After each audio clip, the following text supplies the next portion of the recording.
Hey everyone, welcome to Time Sensitive. This week, Andrew's in conversation with the artist Jamie Nares. What'd you talk with her about? So Jamie is a fascinating artist and really appropriate for this program. We talked about the passage of time, the physics of motion, and the essence of self, and all the ways she's explored this in her work and her life. She's someone who's captured seriously profound elements of the human experience by working with time as a theme for the past 50 years. So she's learned a lot. She has a lot of thoughts to share. And of course, we got into her experience of New York as a young artist. Yeah, moving from England. Yeah, raising a family here. And eventually her recent transition to womanhood at 65, coinciding with her retrospective. And of course, so much of her work is really about fluidity. I imagine you got into that. Yeah, none of her work is about stasis, and all of her work is about change. Can't wait to listen to this. Before we get into it, we'd first like to thank our Season 5 sponsor, L'École School of Jewelry Arts, which is supported by the Maison Van Cleef and Arpels.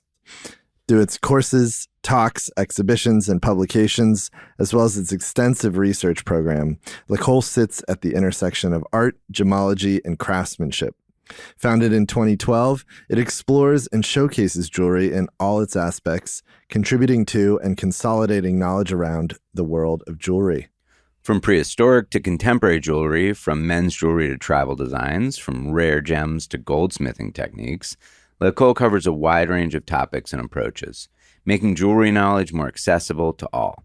L'École allows the public to learn about things such as the no longer existing jewelry house Le Cloche, 20th century female jewelers, and the impeccable work of the artist, jewelry maker, and metalsmith Daniel Brush. Opening up a territory that has long remained largely unknown and compartmentalized, the jewelry arts, L'École brings an incredible level of knowledge and rigor to all that it does. It even has a scientific council made up of experts from the realms of academia, museums, and science. This group helps ensure that its various programs, exhibitions, and projects have a consistently high level of quality. You can find out more about L'École at www.l'ecolevancleefarpels.com. That's www.LECOLEVANCLEEFARPELS.com. And now, here's Andrew and Jamie.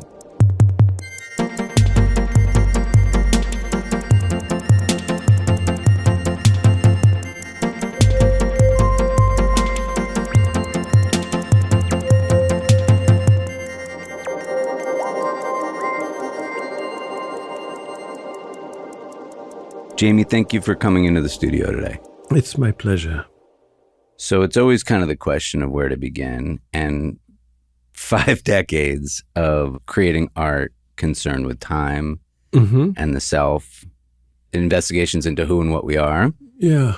When I got the opportunity to really deeply re-engage with your work the last couple of weeks, I thought, what do we talk about? Great. It's so elliptical, but it's all kind of about the things that we care about and we talk about on the program. It does go in circles, the way I've moved in circles myself with that big freehand one that a lot of people seem to like. Yeah, but I thought we could start with street. Sure. Because we're in New York and Yeah. we're coming out of a time where things were still and that we were in a moment of stasis. And a piece that you had explored where you slowed New York way down and let us kind of see the people, the interactions, and a kind of equivalence of humanity. So I was wondering, Yes. before we get into the piece specifically, how was lockdown for you? I like the equivalence of humanity. That's good. Lockdown was great because it started off in a bad way. I was up in Millbrook, where my longtime friend and gallery owner and dealer for Paul. In a word, Paul was dying. And I actually made a film. He wanted me to do it.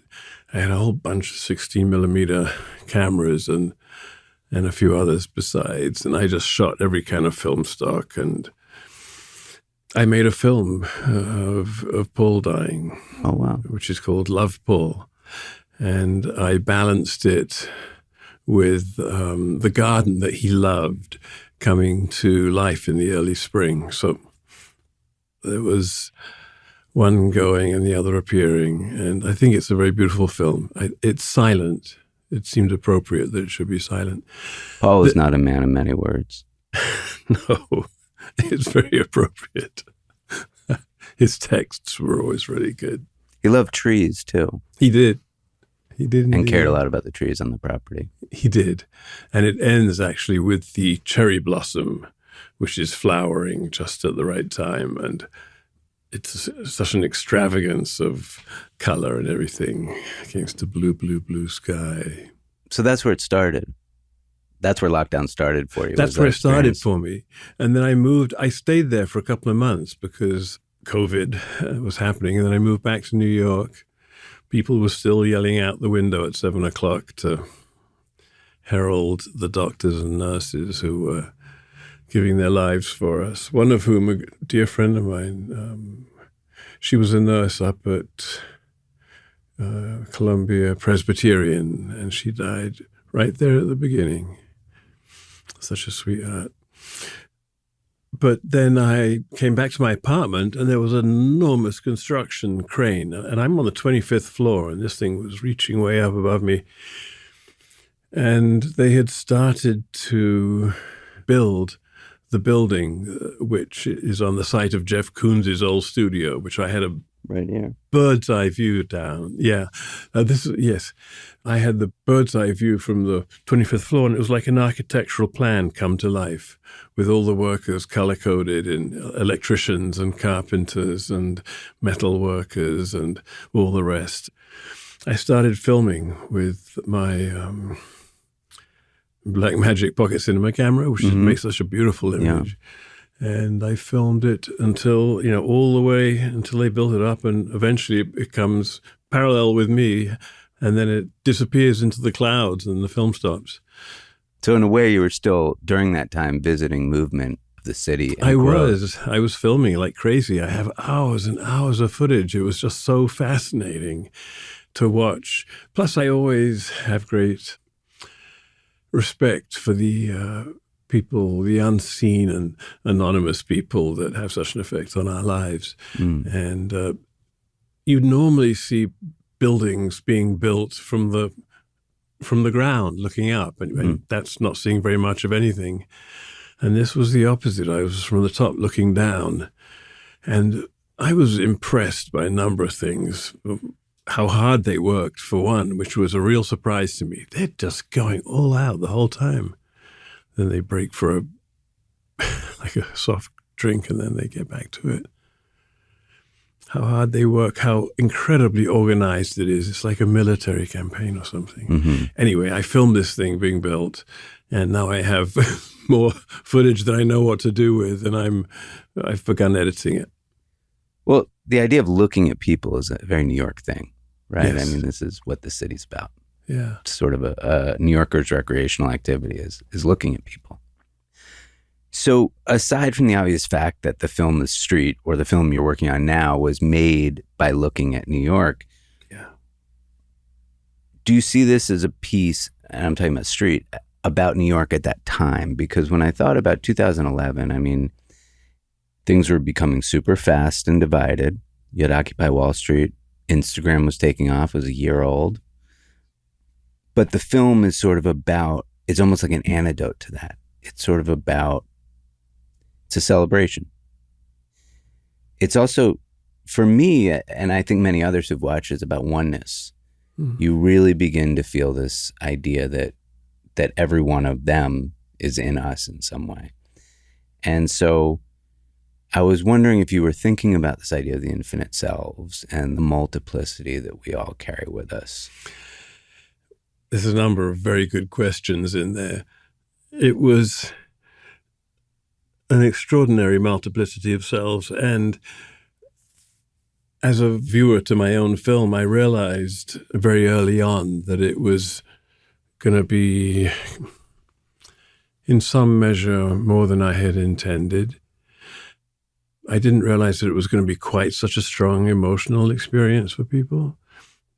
The film started with myself in my car driving around the city, pointing a very low-res, inexpensive, high-speed camera out the window and just shooting stuff. Just curious what would happen? Just curious. And I realized very quickly that there was magic happening on the street, and that the high-speed camera had the ability to catch like little nuances of of behavior and interaction, which the naked eye couldn't see. Yeah. Just that, those cameras are made to reveal the unseeable, the hummingbird wings moving or the thing vibrating so Bullet fast. through the apple and all of these Exactly. ideas. The Yeah. bullet through the apple. The The drop of thing, milk. Yeah. I wanted to, I kind of reversed that. But I realized very quickly with my little cheap camera that there was things happening and it should be looked at further. And I applied for a grant from someone describing the film I wanted to make. And I'm amazed looking back on it, how it's like perfect, my description. You knew what you wanted to make, but didn't know the effect of it at the time. No, I knew the effects and everything. I'd realized by that point, but I didn't get the money. And so it lingered for 2 years in my mind. And then I showed it to someone at my gallery and they just loved it. This was a little teaser that I made from my cheap camera. Mm-hmm. And they gave me the money to make the film. I'd originally intended the soundtrack to be a kind of sonic version of the visual, to try and reveal something about the sound of the street that was unhearable. And I tried driving through the street with a shotgun mic, pointing out the camera, catching snippets of conversation. And I tried a number of different things, and none of them worked. And then one day we were editing and just happened to be listening to music and realized how music affected the film. And music had been the last thing I'd thought about putting on this thing. But then it just seemed to have this very palpably strong effect. I very often try in my films not to maneuver people's emotions this way or that. And I thought that I'd been doing that with this film, just, the kind of... Like too much. Objective, yeah. But it just worked so well with music. But I wanted the music to be solo, one person, as a kind of counterpoint to all the hundreds and thousands of people in the film. I just knew that Thurston would be able to do it because he knows the city, he knows the attitude. He was just perfect. And I wanted him to do it acoustic on the 12 string. So he did. He was going off on tour and he had a couple of hours the previous night and he sat down and just knocked off this music. Wow. And I mean, I say knocked off this music. There's obviously a lot of... Took him 60-something years to get there. Exactly. Exactly. It's beautiful. Yeah. And then my sound editor crafted the music into a soundtrack and did a beautiful job. That was Bill Seary from Multimedia. And we sat together and... What were some of the other 15 or 20 questions in that first? When you're watching that film and you realize that, and I think a lot of your work is about this, is that it's not documentation. It's somehow trying to present an equivalence. When we look at those people, we create all sorts of things in our mind about them that have nothing to do with reality. It's true. And I love that about this film, that it's at the same time that it reveals things that you cannot see, it also creates things in the mind that weren't there. And there are a few examples that I choose to illustrate that. And one of them is this guy who, when you see him, he's walking down the street and he's looking at his shoes. It was in Chinatown. He's looking at his shoes, or he's looking at the ground. I mean, he's just looking down, and he seems to be so dejected, like his world was completely falling apart. He looks so sad. And then you play it at real speed, and he's just making sure his shoelaces are tied, Well, your job is not to tell the truth. It's to help us find a kind of truth, right? A kind of truth in ourselves, yeah. And I love that about that. It makes you think about all photography. It reveals the truth and the blindness in all photography in a way. And it also reveals the in a sense, it reveals the moment before the photograph and the moment afterwards, all of which color one another, because the actual time frames in which these little clips and scenes are shot are almost equivalent to the exposure of a photograph. Yeah. 2 seconds, 3 seconds, that sort of thing. Right, because you sort of burst it and choose a period of time. We had to be very on our toes and quick, agile with everything, the eyes, the mind, and the fingers all at once. Because you're making choices actually when you're making it about what you choose to save and what you choose to move on from. You also made this film that people really talk about consistently still, which is Pendulum, when you first came to New York, which is also about the street and how things move through the street. And of course about time sort of on a surface level, but it's imbued with a lot. So I was hoping you could kind of describe the piece for anyone who hasn't yet seen it and how you came to make it and what you were concerned with at the time. Well, at the time, I was concerned with weights and measures. And I just moved to New York in 1974. I was living in the same neighborhood as all the artists who I admired and respected, and it was just wonderful. I had a very blessed arrival in New York City. And the person whose work really grabbed me more than anyone's at that time was Richard Serra. And he was a neighbor, and he would come over. Everybody, you just ran into people in the street the whole time. I was very taken with Richard's work.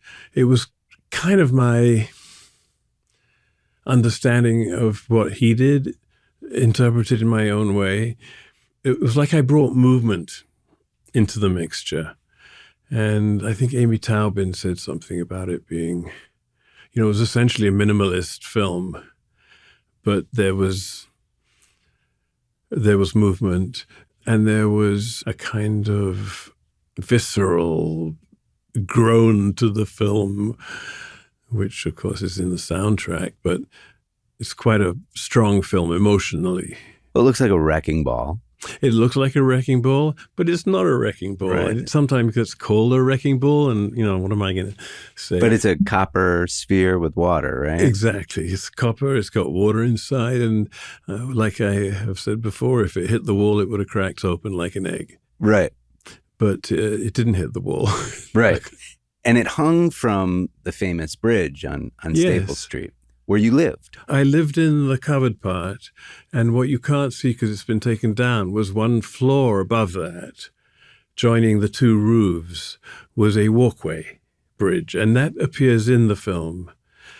So that enabled me, the pendulum was strung from the walkway bridge, so that it had a really long wire on it. I think over the course of a weekend, just filmed, and then made a soundtrack by tying a microphone to the harmonic point on the wire, like a great instrument. And that's what makes that sound like the creaking of rigging on an old sailing ship or something. Well, it's terrifying. I mean, you're watching this thing rip through public space, right? And shared space. One of the things that I was thinking about in revisiting it was, I was curious if it in some way was about limits of control and about this idea of control for you. What were you personally looking at with this piece? I think I have a penchant for setting something up and then letting go and seeing what happens.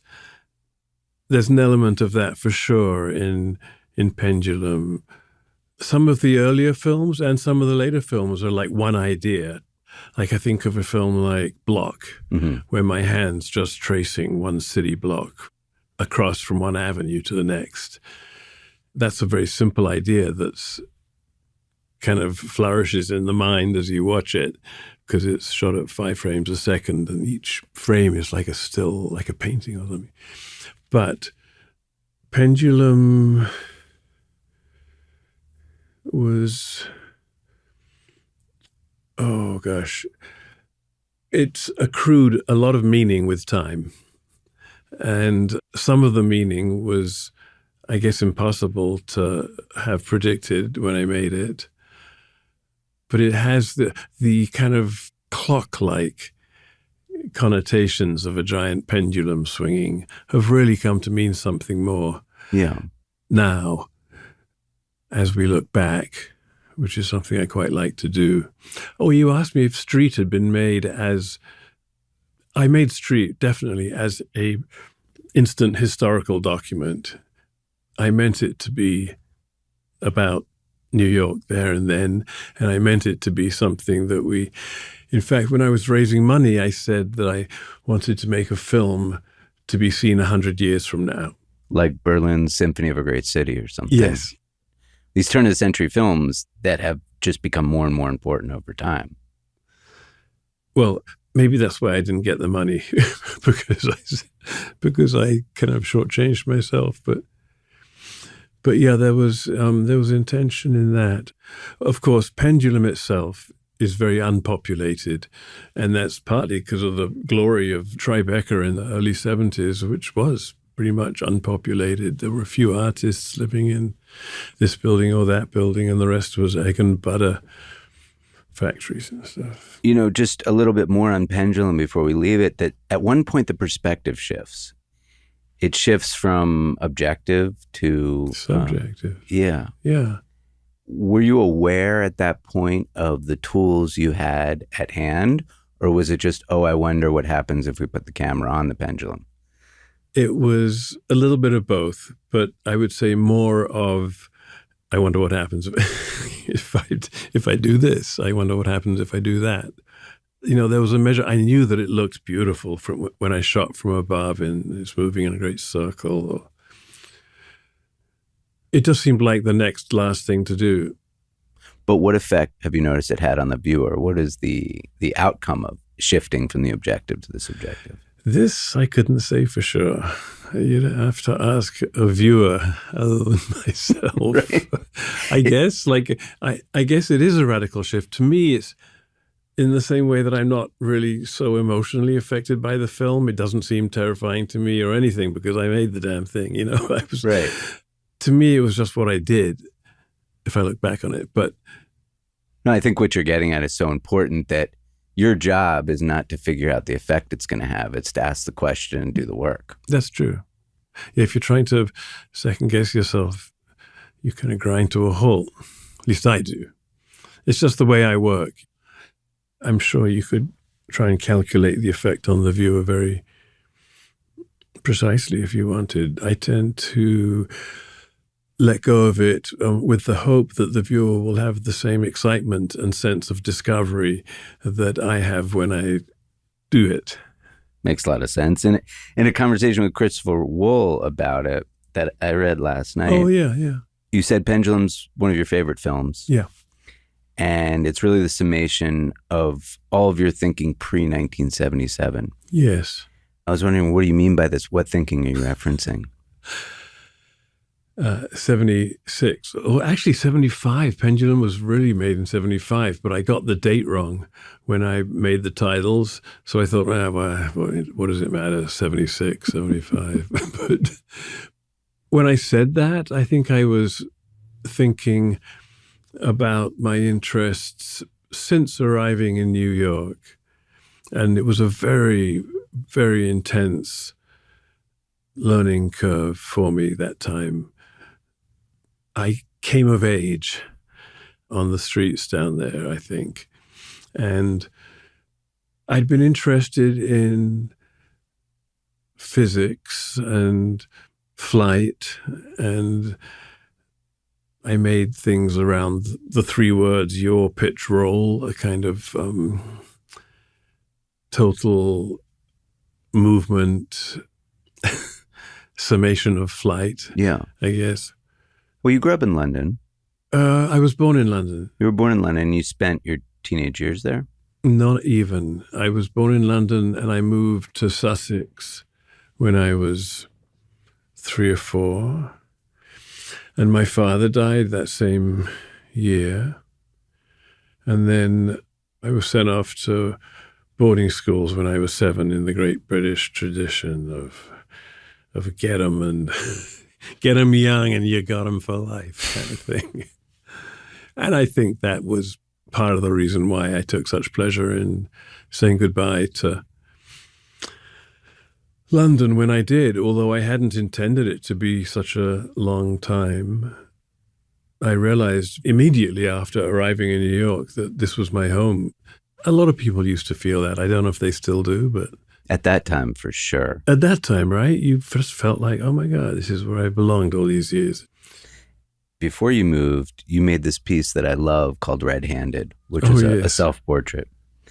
It's very beautiful, probably aesthetically unlike the work you made when you got to New York in a way, in terms of it was color. That people know about, yeah. I did do stuff. Yeah. There's a lot of early, yeah. And it's a conceptual piece. It's about performance. It's about the body. It's a language play. Yeah, it's a language play. There's a joke in it in a way. Yes. But in hindsight, now, as we talk about how much your work leaves room for meaning to change over time. Yes. When you look at that piece now, what do you think of? I'm very immediately taken with the importance of hands in my work. How important it's been to me ever since. Ever since before I made that piece, the hands were always a great touch point for my creativity. In the paintings, I talk about language being thrown back in from the throat back into the body and curtailed into the hands, and all the meaning of the spoken word and, you know, the mind coming through the hands. So I love that. Like in that photograph, it's like my hands are red hot or something. That would be a nice photo too. Glowing like a And it's interesting furnace. because you always have an intermediary between your hand and the work. Yes. I mean, that you're using. The famous brushes you make, the cameras you use, the tools you build to make your work. The hand, in a way, rarely touches the work itself, correct? That's true, yeah. And also your forearm figures in your work a lot. And Yeah. there was another piece that I looked at in that context from that time, which is called A New Vein. Oh, yes, yeah. Did you make that in Europe or when you were here? I made it just before I came. And that's where I embossed the part of the arm that would be mutilated in a suicide attempt or something. And I embossed this jagged line in it, half the length of the forearm, which is made by impressing a little plastic map, a solid plastic map of the United States of America into my arm. I must have made it when I knew that I was coming here. It was like I knew that there was something new about to happen. That there was like a death of an old self and the birth of a new one. Exactly. You arrived in New York. What did Tribeca feel like? What was the feeling of that time, as you remember? Well, I had nothing to compare it to. And, I hadn't really lived in a city until... Because you were in Sussex. I was in Sussex, but although I went to art school in London, so I lived... And plus I was always in London, but I'd never really lived in the heart of a city until 1974 when I arrived here. And that part of New York, the city was bankrupt, as we know, and everything was very run down and depopulated and abandoned and neglected. And it was just the perfect place for an artist to be, because there was all kinds of things you could do that you probably couldn't do now. And it was like I've said that it was like a kind of playground, by which I mean that anything was possible. How did you survive? I did a collection of strange jobs. I worked with a friend of mine who was a plumber. First job was to fix Philip Glass's toilet, I remember, which was a bit unfair because he'd been a plumber himself. But yeah, I did stuff like that. I did carpentry. We had a little carpentry outfit called the Three Aces, which was me and my two friends. And I pity the people who employed us to build stuff because we did not know what we were doing. We winged it all the way. We also had a method of pilfering. You know, we were living in this neighborhood with places that were filled with giant cheeses and legs of ham and stuff. And it seemed like there was a little for the taking for others. And we found our way through the sidewalk into this one building right next to us, which was filled with just such things. And we had a method. We had a little ladder that we pushed out of the car down into the street. And we would scurry down like rats and come out with gleaming silver cans of ham, like Excalibur coming out through the lake or something. And they would quickly be thrown into the car. And Bezzini Nuts was a great supplier of, that's the only one that's still there, I think. Yeah. Bezzini. But yeah, we were kind of wild and broke a few laws, but none of them really seriously. Yeah, you weren't out to hurt anyone. We weren't out to hurt anybody. And you were doing so much different kind of work. And I think about, you know, you were making these drawings, the sort of physics drawings, these very graphic drawings, and you were making these films. Yes. And you were also playing in the contortions. That came a little late, in 1977. Yeah, but sort of that period. And which is amazing when you think about that band. I know it was short-lived for you, but it was great. I mean, Brian Eno produced. Yeah, No New York, he called it. Yeah. And all of this was very rhythmic, very percussive. All of the work, the film work, the kind of James Brown funk band you were in. Yes. And all of that rhythm is also about marking time in a very explicit way. Yes. And so, again, and I know I've been asking this, but I am curious if at the time you were thinking about that, or is it just something that occurred that you're seeing now in aggregate? I was thinking about it at the time. Like my notebooks are full of stuff like marking time, which is kind of a nice play on words too, because it means standing still and moving in the same phrase. That was like a key element. I think rhythm, time, touch, tone are all present throughout the work. And the idea of measuring, you know, even the films like Block, it was like measuring a city block in a very physical, human way. It was sort of primordial, much like Giotto Circle, which is this kind of repeat drawing of a circle on the wall. Yes. That you make, which is sort of has to be about Vitruvian Man and Da Vinci on some level, the sort of perfect body. Yes, although actually at the time that one wasn't foremost in my mind because it seemed so much less symmetrical than Vitruvian Man. Although actually I used to do it with both arms. I could seamlessly switch the tool from one hand to the other and reverse. That's an interesting point, yes. I've forgotten that. Yeah, and all of it, this idea of time and rhythm and control and the body. Yes. And what is. Also explored the in-between, the non-binary, the space between, all leading to what you're probably most known for, at least maybe in our listeners' mind, which is your brush paintings. Yes. They follow a kind of line. They do. And it's this repeated gesture. I always thought you could just put my paintings end to end and you'd have the story of the latter part of my life. It's a trajectory. It's very often like a horizontal tracking shot of a brushstroke. There's a beginning and a middle and an end. They are marking time. They're marking me. In fact, I've written a book that's called Remarks, Ray Marks, which we're going to be putting out soon. What is that about? It's a facsimile of my notebooks from 1992 of all times, and I've been trying to finish it ever since. I've been working on it for decades now. And that's only because I don't know why.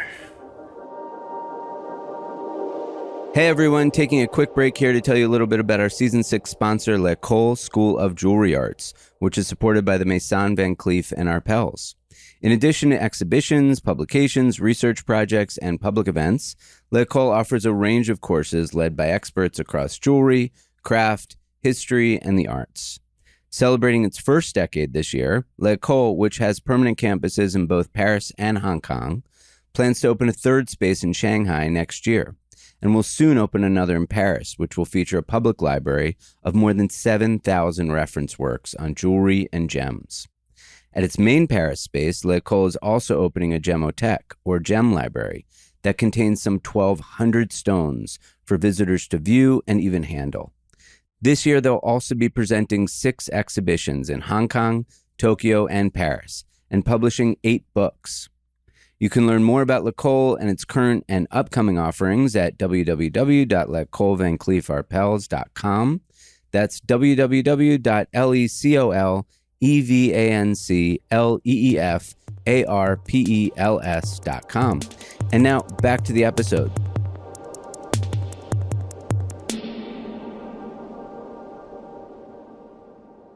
It seems that you don't ever complete work, that you want things to be able to be returned to. You want them to continue to be something that you can play with. It's a very nice observation, and I'll take it. It's not like you did the brush paintings and then you're like, no, I'm going to do the next thing and I need to do something new. You're not concerned with that, which I think is one of the things that I see what you mean. That gives you this sense of agency, this feeling of this is an actual authentic reflection of my interest. Yes. I do wonder a bit, but this kind of circles within circles. It always, like you were saying, kind of comes back to the same thing or picks up on something that was abandoned years ago. Many of the films which people know now, including Pendulum, I made them, and Pendulum I showed quite a bit, actually. But a lot of the shorter films were just thrown into a cardboard box. And I thought they were lost. It hurt me that they were lost because they'd always been very important to me and dear to my heart. And when I started to digitize some of my earlier films, I was like, damn, I wish I could find those films. I wish I knew where they were. And I was going through deep storage in my storage place, which had moved wholesale from like a barn out in Long Island to a place where it was flooded and burned from, a fire, from like one storage place to another. And somehow a lot of it survived. Oh, so you lost a lot of your storage in a fire? I lost some of it. I lost some of the early work, which still kind of cuts a bit, but that's okay. There's plenty around. There's plenty of stuff. So you actually found all those films from the early 80s at a later point? I found them, yeah. And I was so happy. It was the best. It was a really, really good feeling, particularly Ramp, the one where the concrete ball, this time a bona fide concrete ball rolls down the old on-off ramp of the West Side Highway. And the importance of video also coincided with that in terms of the art world, the acceptance of it. I mean, in the early days, you were part of the no wave cinema movement, right? Yes. And you actually had a movie theater. We did. On St. Mark's. And I think people don't often understand that now video art is ubiquitous. At the time, it was totally radical, right? There weren't many people doing it. All the people that were doing it were big heroes of mine. And I was well aware before I came to this country of Bruce Nauman and Bill Wegman and just about anyone who'd used video. I was at Chelsea Art School and I tried to persuade them to get a Portapack, but they weren't going for it. So I came here instead. Everything happened once you came here. Monuments is another piece I wanted to bring up for a number of reasons, both because it is another ode to the city or a response to the city that sort of brought you up. Yes. And also because... Brought me up. I like that. It's about time in a very deep way. So can you describe what that work was about and tell me a bit about how it came to be? I'd always loved the big granite paving slabs that form the sidewalks down in Tribeca and parts of Soho and then parts of Brooklyn and other places. But in Manhattan, mostly right there. And I'd always loved the marks on them, which are chisel marks made by the same guys that laid them a couple hundred years ago. And they're massive, those stones. They're like 14 feet by 10 feet and 12, 15 inches thick. They're brutes of stones. And they would put them down and then go in with a hammer and chisel and decorate them. Or so it seemed to me. It was a functional decoration in that it was to prevent people's feet from slipping when the stones got wet. But inevitably, you start making marks and they start to form patterns, whether you want it or not, just by the way the body works and the mind. And these, big guys, I have no idea who they were, but I imagine like guys from Italy and Hungary and Ireland and who knows where, coming here and decorating these stones together.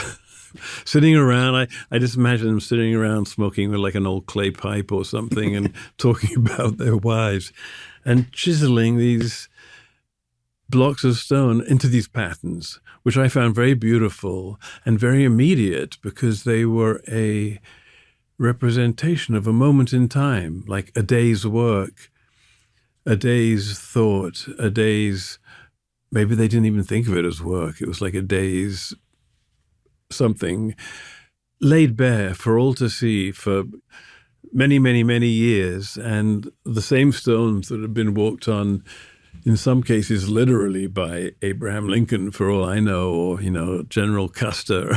Yeah. Like people who... It is New York.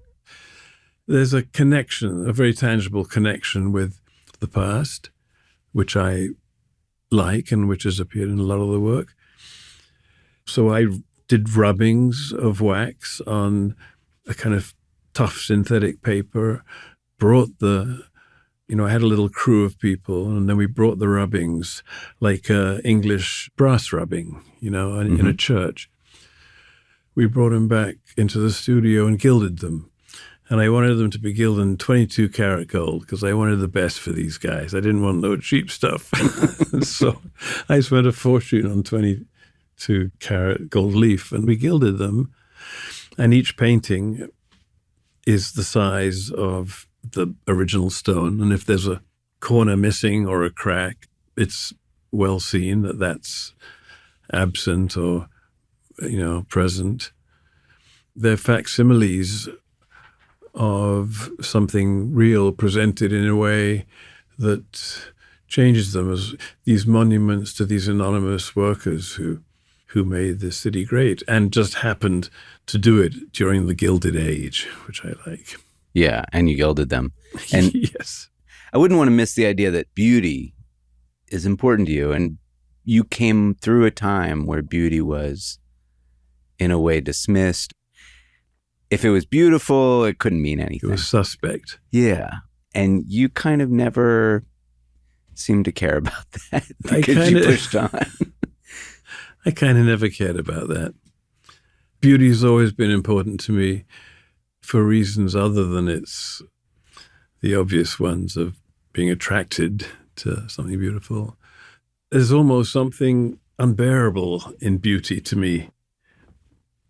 It can evoke almost a sense of panic, sort of like a low-grade panic. Mm-hmm. And anyone who wants is free to bring psychology to that. But I can't really explain it.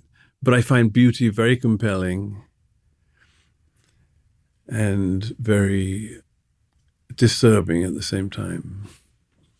It also seems to be an instrument of control a little bit. And I don't mean control in a bad way. I mean that in the way that you use beauty from a surface perspective causes people inevitably with your work to stop for a second. Yes. And take a closer look. Yes. I don't plan it that way, it inevitably ends up having an element of that because I can't present it if it's not beautiful in some way. Yeah. Doesn't seem right. Or worth the time. Yeah.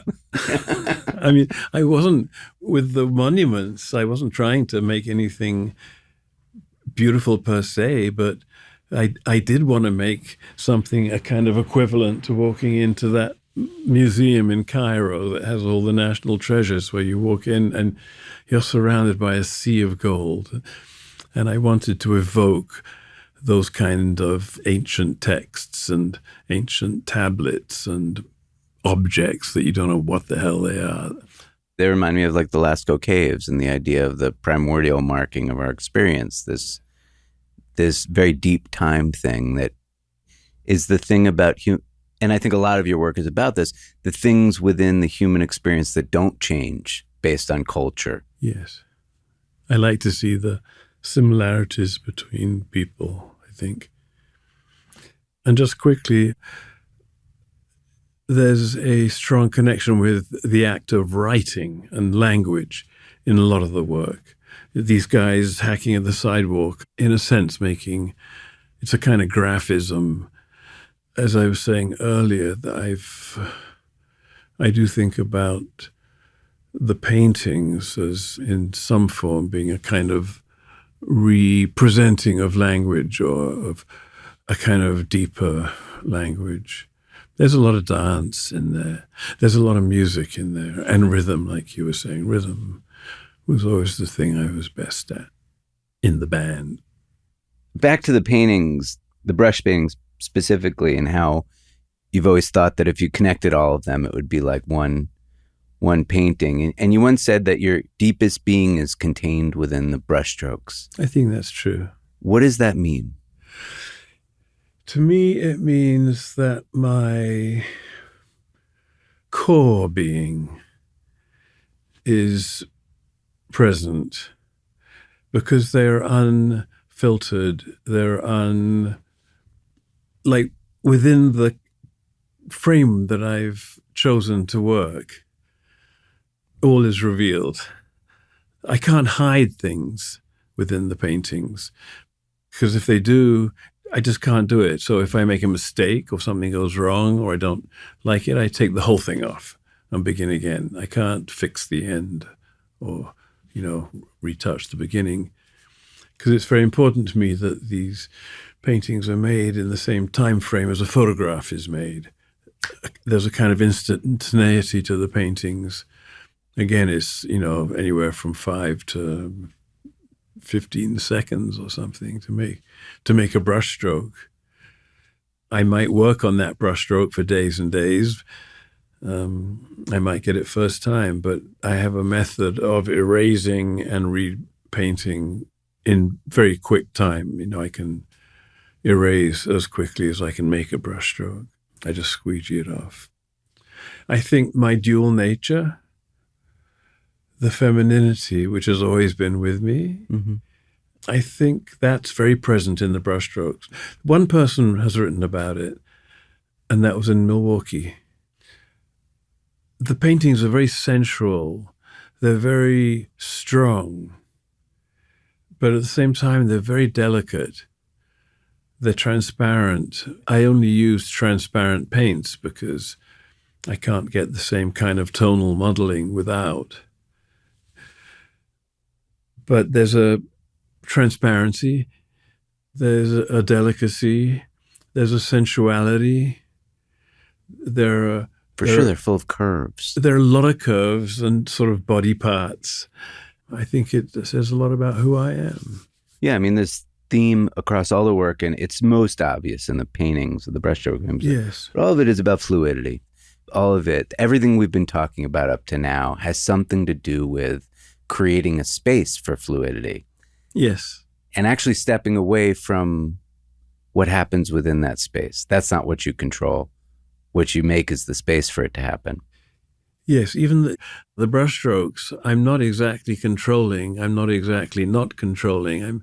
I'm riding that very fine line between one and the other, where I'm kind of leading and following at the same time. And I've just quickly, there's one. Please. There are a couple of lines in my notebooks in this facsimile that I was telling you about. It says things in motion, motion in things. The body has fluid, the fluid has body. End of story. That's my... Which is pretty much summarizes what you've been saying for so many years. And when you presented yourself as female in the beginning of your Milwaukee show, which I want to get into, you said a lot at that time. There were clues everywhere, the billboards you were putting up everywhere, your whole career, that it wasn't a kind of... It shouldn't have been big news to many people. It Right. was to some. My friends, it wasn't really big news to my friends, although maybe the extent of it was, or the depth of it, the importance of it. The pain and confusion of it wasn't something I talked about. Or, yeah, when I showed up in Milwaukee, I'd just come out to the world such as it is in my universe at the opening to my show at Paul's Gallery, the Casmin, and 5 days before. And then I was off to Milwaukee. It was a whirlwind. It was a total whirlwind. And this newspaper article greeted me on arrival as the inadvertent activist. I was the inadvertent activist, which I kind of like now, but at the time it was like, I'm not an activist. I'm just little old me trying to figure things out, So that was... At 65 years old. At 65 years old, yeah. Go figure. I mean, in 2019, you mounted your first retrospective. So let's just back up for anyone who doesn't know the story. Organized by the Milwaukee Art Museum by an extraordinary curator. Yes. Oh my God, she's wonderful. Marcel Palednik. How did you approach that period of time? Because I know that we can get into a lot about the show, and a lot of people can read in other places about how it's organized in a very unique way and all of these things. But when I think about it, you worked on it for 6 years, and transition doesn't happen overnight. It takes time. It coincided with that. And there's this unbelievable parity between you putting your life's work organized for the first time. Yes. And this experience of transitioning. I hadn't planned it, but at a certain point I realized, these are like two trains on different tracks and they're going to collide and there's nothing I can do about it. And they're going to collide right then. And when I realized how inevitable it was, I told Marcel, and to her eternal credit, she just went right to bat on my side or on my behalf. And she was incredible. She put out memos to the museum. She changed some of the bathroom signs to read all gender bathroom, stuff like that. It was very important. So I was greeted by total acceptance, and it was a very, very special experience, especially as I really didn't know very much about who I was or where I was going or what I wanted. I was really I knew that I was on this trajectory. I wasn't going backwards, but I had no idea what lay ahead.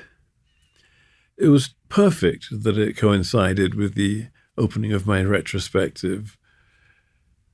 It just was too perfect to try and avert. The retrospective was called Moves. It was Nares Moves. Movement is about transition. And like I was saying, you once said, I've been sending messages my whole life that no one picked up on. In what ways do you see your transition and your understanding of it over time, which is, I imagine, every day you learn more, in your work, when you think about it through the lens of now, looking backwards? A very good friend of mine, Lucy Sant, who used to be Luke Sant, wonderful writer. Lucy said that one of the reasons she never wanted to come out about it was because she wanted to be a writer, and she knew that if she came out, she would be assigned the trans beat always, and she didn't want to be confined by that. And I think Possibly there was an element of that in me. I didn't want to be defined in my work about it. Really, my work hasn't changed much. And over the years, I've taken photographs. I could do a book of photographs. I did a lot of self-made photographs, like the red-handed one with the camera on self-timer. Your first show ever, you presented yourself as female. My very first show in London at somewhere called the Art Meeting Place that was organized by a wonderful guy who some people may know called David Medalla, who was Filipino. David was just wonderful and supportive, and he opened this place, and I took photos of myself again on the self-timer wearing like my sister's clothes, and then clothes that I had summoned the strength to go and buy myself in department stores and things, and some crude makeup. And I took sequences of photographs of myself and then doctored them a little bit. I did some touch-up. I made the waist a little narrower. And Why not? Why not? Yeah, it's like, this is an ideal we're after here. At the time, I was doing a job as a motorcycle delivery person. I spent my days roaring around London on my motorcycle, delivering letters and things, and finding my way around London because I didn't really know my way around. It's a tough town to get around. Yeah, it was interesting. I did a nice piece from my motorcycle. I signed my name across London by choosing roads that would write my name, and then recorded it on a little cassette and drew a map, and that's the piece. That's the kind of thing I was doing in London. So I was always kind of grubby and sweaty. I do remember one time these two guys came in, and one of them was very keen to show the other one my photographs, my work. And he was like, look. Because he thought, I don't know what he thought, but he wanted to show his friend. And then I walked in and said hi, and they said, is this your work? And I said, yes. And they were like, oh, turned around and left. I think they were hoping some very cute trans girl to come in or something, but that wasn't me at that time. It amazes me that I could have done that, just put this thing out. I did a lot of stuff using theatrical makeup. I would change my face and take photos and things. I was still doing that when I came to New York. I think there was a spirit of that in the air. Yeah. Bowie and Cindy Sherman. I think it came from probably the same kind of places, Vito, Conchi, and others. But when you look at all of that work, you realize now how much you were dealing with this idea of there being no empirical truth or reality or binary thought. Yeah, I think so. And this idea of the self-portrait, the first image you made, many people who have experienced transition talk about the need to see yourself and the image as a tool. Yes. Tell me about that process of making oneself visible. I think it's more obvious when you take a photograph of yourself, but it's the same search, really, in anything you do as an artist, I think. In my photographs of myself, I have photographs that I have taken over the years, a great number of which are lost when I lost everything on my computer before I was smart enough to back it up. So there is a whole chunk that's missing, but there are photographs I would take of myself, and it's a way to sort of prove that you exist, or to step aside from yourself and see yourself as though from the outside. And it's also a way of saying, in a sort of mute way to the world, here I am, don't you see me? I think I longed to be seen and for acceptance. Just further to this, you also came from this culture that had no understanding or tolerance. There was no word even, yeah. Well, except in comedy, there's a lot of men playing women in British theatre, always has been since Shakespeare, and I'm sure the times before. When I was at schools, they were, until the age of 15, exclusively boys' schools, and the boys always played the girls' parts, much to my eternal envy. I always wanted to be chosen, but they never chose me.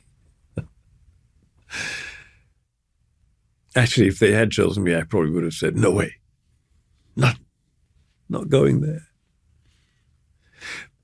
Yeah, there's a kind of tradition of it, but at the same time, it's like it stops here, clunk.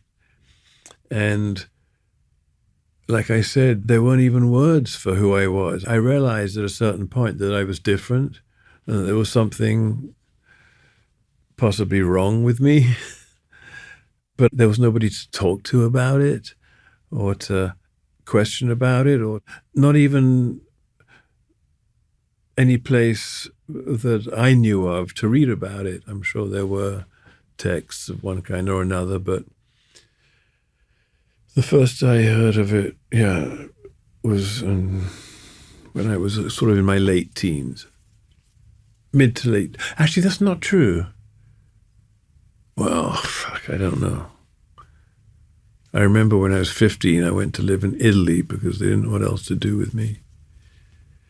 I remember these trans girls there. It's funny, most of the most intense memories from my entire life have to do with this aspect of myself in one way or another, usually in little moments of things that happened. Like when I was about 5, being presented in front of the whole school and the parents and all the teachers with the prize, because I ran fastest in the running race. And my prize was a little pink purse. And I was appalled and delighted at the same time. It was like, oh, you've seen, it was like this feeling of being seen and of being humiliated at the same time. And of course, it was snatched away from me. There'd been a mistake. They'd given me the girls' prize. But for a moment there, I was in a state of suspension, and I knew it. And I was very young. Things like that. And I've got millions of them. I'm sure. And you had daughters. Yes. And you had the experience of being a father. Yeah. Through all of that, did you feel that if you made it through this transition, or if you decided to go through with it, you would lose these things? At a certain point, I was raising children is such a monumental task. And I did have 3 girls who are still the light of my life and who support me like 150%. They are amazing. Growing up, I do remember moments like, taking them shopping, which they liked to do rather a lot. And I would sit like the dutiful husband or something, but in this case, the dutiful father. I would just sit around while they tried things on and said, oh, look at this. So there was a kind of longing inside me. There always had been a kind of longing inside me when it came to any kind of accoutrement of femininity, because it always seemed untouchable, like just not for me. I couldn't allow myself that. I couldn't be seen to want it. I just smothered myself, And I've joked with them now about how difficult it was sitting around while they went shopping and stuff. But it's funny, all those, I used to have dreams of there'd be some beautiful dress I wanted to put on, but I couldn't put it on. It was like dreams of denial on other people's part of me being denied something. And I haven't had those dreams. So I must be on the right track. I haven't had them in a long time. You're on your track, which is the right track. And, Yes. And what I was also curious about is this idea that in your work, you have wanted it all. I want to be a painter. I want to draw. That's I want to true. perform. I'm just interested in things. I want to do things. Yeah. And so I wondered if your decision to not transition until later in life was because you wanted it all. Not really. My decision to not transition was simply because I didn't know how the fuck I would be able to do it. It just seemed like it was for everybody else. I mean, you know, I would go to Nan Golden's place. She had this lovely big loft on the Bowery, and she lived with a bunch of, I guess they would have called themselves drag queens. I never thought of myself as a drag queen, but certainly like the gender fluid environment of New York City in the 70s, you know, it's like, it's everywhere. And I obviously supported it. And I had friends who were, I didn't have many friends who were trans, but I knew quite a number of trans people, from Jackie Curtis to, I don't know, International Crisis. I was connected, but it was like, not for me. What has ultimately shifted in your understanding of the female experience since the Milwaukee show? It's a very good question. And one of the things my kids asked me when they first learned of this, they always kind of knew it, but when I first sort of became more official, they asked, so what do you mean you feel like a woman? How does it feel to be a woman? And I would try to explain that it was a mental state, but I don't think I really understood what. I didn't understand what I knew. I didn't understand, in some sense, what I was letting myself in for, what I was doing. I think we forget it's not that 1 minute you decide, the next minute. Right. It takes a long time. Yeah. Kind of like birth. 10 months you to know, get used to the idea that you're going to have a baby. Emotionally, I'm like, how many years has it been? 4 years? I'm like a 4-year-old child, a 4-year-old girl. In some ways, my mindset, my mentality, or what I know is not very much. I mean, it's a strange, convoluted, mixed up kind of thing, but in some ways, I think that's true. And I don't know how to dress sometimes, and I don't know that you shouldn't wear bobby socks with pigtails or something. And as you've gotten older, I'm curious if you noticed a change in terms of what you accept and what you reject now. So kind of like what you care about, what you don't. Does time for you create a truer self? Yes. It just does, by virtue of being able to strip away the things that aren't important or aren't really mine. With time, you can do that more and more until you're really old, and then you can just do whatever you want. People be damned. And hopefully by then you've learned that you've got to be nice. Before we let you go, I did want to ask you one final question, which is, so much progress has occurred in your lifetime. There's language for it. There's movements around it. There's a huge amount of dialogue happening right now about not just transitioning or transgender people, Kids, but schools, everything. Sports. What gives you hope looking forward in time for others that may not fit into a predetermined category? I have incredible hope for the future when I consider young people today who've grown up with computers. They're way ahead of us. They're way ahead of anyone who came before. They're so smart. They're so wise.